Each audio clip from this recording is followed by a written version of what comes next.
दोस्तों, यह वीडियो आपके लिए इतना पावरफुल होने वाला है। अगर इस वीडियो को पूरा देख लेते हो तो हर एक गंदे काम को आप छोड़ दोगे। यह वीडियो आपको पुराने से पुराने लत से बाहर निकाल देगा। जैसे कि आप हस्तमैथुन करते हैं, गंदे वीडियो देखते हैं। अगर आप बुरे संगत में हैं तो यह वीडियो खून उबाल देने वाला वीडियो होने वाला है। जानता हूं कि यह तुम्हारी कोई पहली वीडियो नहीं है गलत आदत को छुड़ाने के ऊपर, और ना ही आखिरी।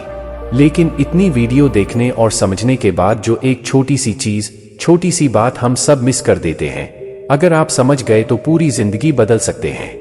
और शायद इसके बाद फिर किसी और फालतू मोटिवेशन की तुम्हें जरूरत नहीं पड़ेगी, किसी और गंदी आदत के ऊपर वीडियो देखने की जरूरत नहीं पड़ेगी।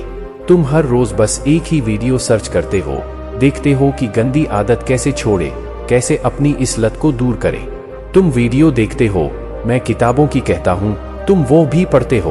तुम हर तरीके की वीडियो देखते हो जिससे यह बुरी आदत छूट जाए और तुम अपने ऊंचे और बेहतर काम कर पाओ।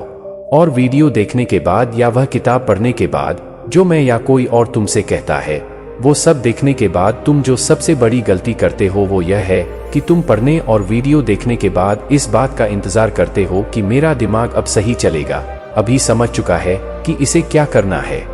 और बैठकर नजारा देखते हो और देखते देखते यह फोन भी खुद उठा लेता है, सब काम करता है और फिर डोपामिन के लिए तुम्हें गंदे वीडियो पर भी ले जाता है। और तुम्हें सब होने के बाद अफसोस होता है कि यह सब मैं क्या कर रहा हूं, कोई बचाओ मुझे तो जरूरी काम करना है, किताब पढ़नी है, खेलना है, सिंगिंग करनी थी, स्टडी करनी थी, वह काम करना था जिससे मेरे घर की आर्थिक स्थिति सुधरे। लेकिन यह सब जानते हुए भी तुम अपने आप को वहां से हटा नहीं पाते, उस आदत से उठ नहीं पाते, और पता होते हुए भी उसमें डूबते रहते हो। एक बात मेरी ध्यान से सुन लो, तुम जो खुद के ऊपर, खुद के मन के ऊपर, खुद के दिमाग के ऊपर इतना भरोसा कर लेते हो, यही हमारी और मेरी सबसे बड़ी गलती है। हम लोग ना जाने किस उम्मीद में बैठे हैं कि अब तो सब सुन लिया है, हमने आचार्य प्रशांत जी को सुन लिया है, पवन भाई की वीडियो देख ली है, अब तो यह दिमाग हमें सही चीज की ओर ले जाएगा। नहीं, सही चीज के पास यह शरीर पहुंचता नहीं, हमें खुद पहुंचना पड़ता है। दोबारा सुन लो, ध्यान नहीं दे रहे हो ना मेरी बात पर? इधर उधर मत देखो, मेरी वीडियो के नीचे और जो वीडियो आ रही है उन्हें स्क्रॉल मत करो, ध्यान देना। दोबारा बोल रहा हूं, सही चीज के पास हम अपने आप नहीं पहुंचते, हमें खुद पहुंचना पड़ता है। फिर चाहे तुम कितनी किताब पढ़ लो, कितने ही ज्ञानी, सही शरीर खुद कभी नहीं जाएगा, कभी नहीं।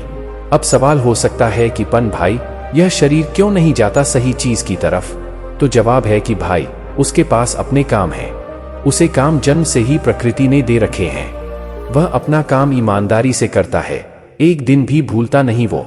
उसके काम है कि अपने लिए खाना ढूंढना, सोने के लिए गुफा, और प्रजनन के लिए कोई मादा शरीर। अब हुआ यह है कि इन तीनों चीजों में से उसे दो चीजें तो जन्म से ही मिल गई हैं, यानी आप सबको खाना और गुफा यानी तुम्हारे माँ बाप का घर जो कि मिल गया है। तो अब बचा एक काम, मादा शरीर ढूंढना, और उसमें वो जी जान लगा ही देता है टेस्टोस्टेरोन का उबाल मारकर। या जब तुम इसे अपना काम नहीं देते तो यह अपना वो बचा हुआ रुका हुआ काम तुम्हें बताने लगता है। इसीलिए शरीर नहीं जाता सही चीज की ओर, क्योंकि प्रकृति में सही चीज और ऊंची चीज, ऊंचा जीवन नाम का कुछ होता ही नहीं। वहां ऊंचा जीवन यही होता है कि ज्यादा खाना हो, ज्यादा रहने के लिए बड़ी गुफा हो, और ज्यादा प्रजनन के लिए ज्यादा मादाएं हो। बस प्रकृति में यही सबसे महान जीवन होता है। वरना क्या कभी देखा है तुमने किसी बंदर को स्ट्रेस में कि यार मुक्ति चाहिए मुझे, या 12वीं में नंबर अच्छे नहीं आए? नहीं देखा ना। वहां उन्नति माने बस ये 3 काम ही होते हैं। वहां यानी कहां? प्रकृति में। ज्यादा खाओ, और गुफा माने ज्यादा सुख सुविधाओं की चीजें हो, समाज में इज्जत हो ताकि सब हमें कबीले में झुंड से निकाले ना, और मादा। बस तो तुम्हें क्या लग रहा है उसके इतने काम होते हुए भी तुम उससे ऊंचे काम करने की उम्मीद रखोगे? अगर अब भी रख रहे हो उम्मीद अपने शरीर से कि ये वीडियो देखने के बाद सब ठीक हो जाएगा, जो जीवन चाहता हूं वो जी पाऊंगा, ऊंचा जीवन, तो भूल जाओ, तुम मूर्ख हो। फिर तुम्हें अपने 3 काम हो जो तुम्हें करने ही करने हैं, ना करें तो लाइफ खराब है, ठीक है? तो तभी तुम्हारा पड़ोस तुम्हें आकर कहे कि भाई मेरा एक काम कर दियो, तो सामने तो तुम जैसे तैसे उससे हाँ कर दोगे कि हाँ कर दूंगा। पर क्या अपने उन 3 कामों के सामने तुम उस पड़ोसी के काम को महत्व दोगे? नहीं ना। यही काम हमारा शरीर करता है। वो कभी खुद की मर्जी से वो काम नहीं करेगा। खुद से जब मैं बोल रहा हूं तो आपको लग सकता है कि वह काम नहीं करेगा। खुद से जब मैं बोल रहा हूं तो आपको लग रहा होगा कि वह काम नहीं करेगा हमारा। हाँ, पर आप अधूरा समझ रहे हो।